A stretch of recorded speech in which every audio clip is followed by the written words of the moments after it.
We're back. Time for another edition of the Carolina Insider. Jones and Adam here with you. Let's look back at this past weekend in Carolina athletics. It's all brought to you by Wells Fargo, proud partner of Carolina Athletics. Adam, it is a busy time of year. November, traditionally one of the busiest months for college athletics. Fall sports starting to get to the end. A lot of Olympic sports moving to their championship phase. Of course, football in the final month, basketball and other winter sports getting started. Why don't we as well?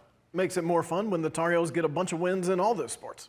And that's what we're going to talk about today. We'll start off with football. Adam, terrific victory for Carolina on Saturday night in Kenan Stadium against Pitt, 42-24, the final score. Tar Heels scored the final 28 points of the game after trailing by 10 early in the third quarter. And could probably put this on repeat every single week. A terrific game for Drake May. 388 yards, 5 touchdowns, named ACC Quarterback of the Week for the fourth time this year. Drake May making a case for ACC Player of the Year as he just continues to put up incredible numbers, making all the throws against the Panthers. And it's not just in the ACC that he's putting up numbers. He's doing it nationally too, as he's among the national leaders or is the national leader in several big categories, including, as you see there, touchdowns responsible for and total yards per game, as he did it against Pitt, both through the air and on the ground. He was Carolina's leading rusher. And Carolina is so versatile right now in its offense. 10 different receivers or 10 different players caught a pass in this game.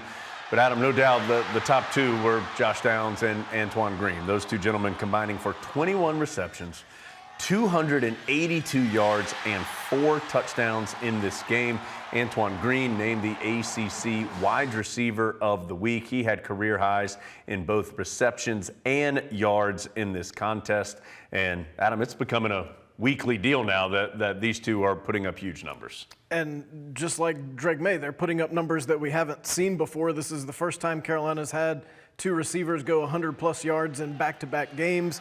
It's the first time Carolina's had 2 wide receivers go 10-plus catches in the same game, as Drake May just continues to take what the defense gives him, spread it around to whoever's open. And against the Panthers, it was Green and Downs, and they made Pitt pay. Yeah, and just to clarify that first stat, so Green and Downs each had 100 yards against Duke. They each had 100 or more yards against Pitt. So first time that's ever happened that the same 2 receivers had 100-plus in back-to-back games. So Antoine Green, Josh Downs, among many Tar Heels that are playing well, particularly on that offensive side of the ball. Adam, one piece of bad news coming out of this game. Really was a difficult game injury-wise. Tar Heels lose 3 starters for the year, including 2 on that defensive line, as Des Evans and Noah Taylor unfortunately out for the rest of the season. Starting running back Caleb Hood is out. You mix that in with the fact that the Tar Heels lost Ray Vahasek a couple weeks ago, and all of a sudden, especially on that defensive front, starting to lose some key contributors. And Mack Brown said this week this is going to test Carolina's recruiting, because the depth the Tar Heels are going to have to play now are some of those younger players who may or may not have been completely ready to play. There's no choice now. They're going to have to do it when Carolina goes up to Charlottesville this weekend in a big Coastal Division game. That's a noon game against the Cavaliers. We'll be on the air radio-wise at 11 a.m. Of course, football not the only big event this past weekend. Tar Heel basketball got its season started. Exhibition win against Johnson C. Smith. And Adam, Carolina was heavily favored in this game, as it should be. Johnson C. Smith, a Division II team, but the Tar Heels were impressive. They dominated this game, 101-40, the final score. I think you got what you needed out of this exhibition game. All 13 players who played scored, so everybody goes home feeling pretty good. There were pseudo biscuits because it was an exhibition game. Not real biscuits, but you get in the practice of going to get your post-game biscuits. Caleb Love was great. He had 20 points, but he also shared the ball. He had 8 assists. Hubert Davis wants him to lead the ACC in assists. And you never even really noticed that Armando Bacot was having a great game until you looked at the stats, and he had 12 points and a cool 20 rebounds. So Tar Heels just doing what the Tar Heels do against a team they should have done it against as they get ready for the regular season coming up on Monday against UNC Wilmington. That's a 9 o'clock tip on Monday night. We'll be on the air radio-wise for that one at 8 p.m.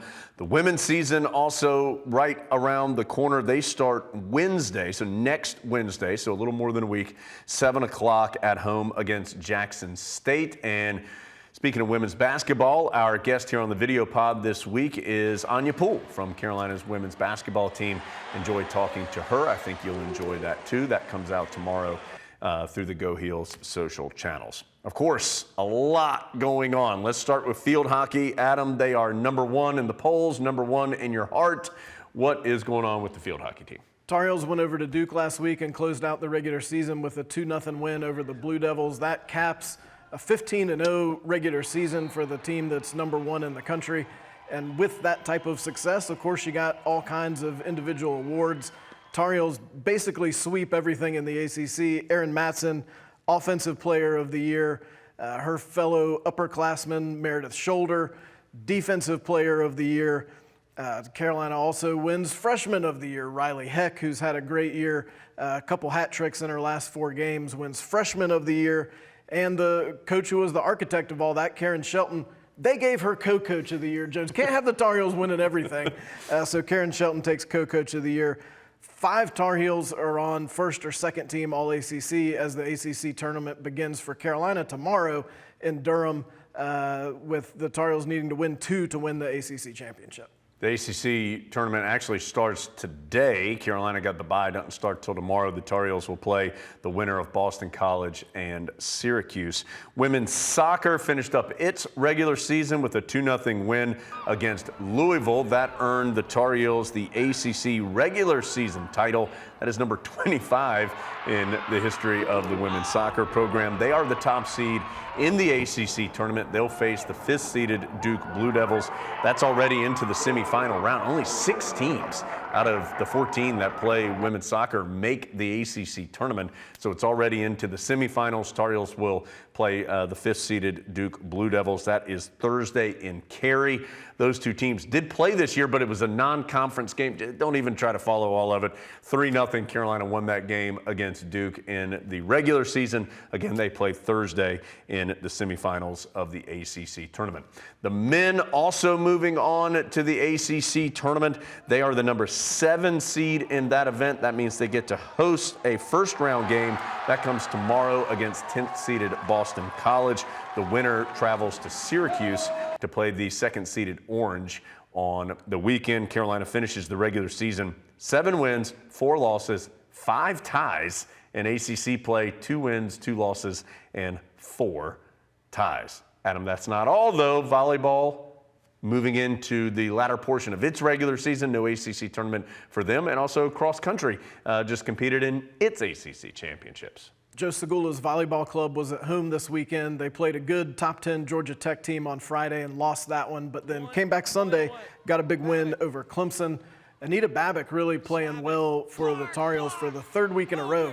She's the ACC Freshman of the Week. Carolina really played well at the net, 18 blocks against the Tigers. That's the Carolina's most in a match since 2019.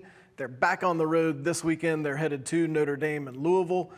Cross-country teams had a very productive weekend at the ACC Championships. The men finished 3rd, the women finished 4th.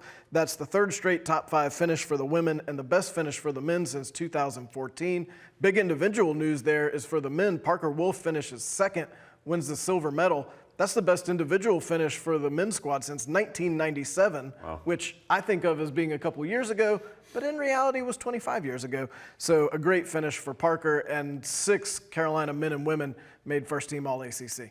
Really is a fun time of year around college athletics. So many different teams are competing. We'll do our best to keep you up to date on what's happening around Chapel Hill every single week. Thanks for being with us here on the Carolina Insider.